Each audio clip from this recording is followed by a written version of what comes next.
Now I am going to prove that aggregate size minimum means specific surface area more, that is gel produce more, resulting strength development also be more. Let us prove that.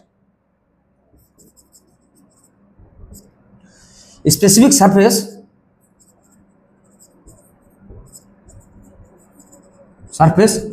is equal to a by v.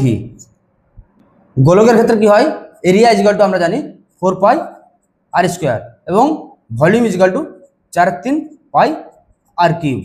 এবার যদি আমরা ভ্যালুটা put করি তাহলে কি হবে, specific surface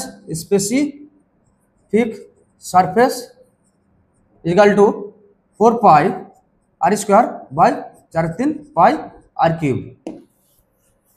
এবার যদি আমরা উপর নিচ কাটাকাটি করি তাহলে থাকে কি 3 by R, R is equal to যেহেতু ডি বাই 2, তাই আর এর মান পুট করলে কি হয় 6 বাই ডি। তাহলে এখান থেকে বোঝা যাচ্ছে সাইজ যত ছোট হবে তার সারফেস এরিয়া তত বেশি হবে। আবার আমরা এটাও জানি যে এগ্রিগেটের সারফেস এরিয়া যত বেশি সে তত বেশি জেল প্রডিউস করতে পারবে। আর যেহেতু জেলটা স্ট্রেংথ ডেভেলপমেন্টের সঙ্গে প্রফেশনালি রিলেশনে আছে, তাই যে যত বেশি জেল প্রডিউস করতে পারবে তার ক্ষেত্রে তত বেশি স্ট্রেংথ ডেভেলপমেন্ট হবে।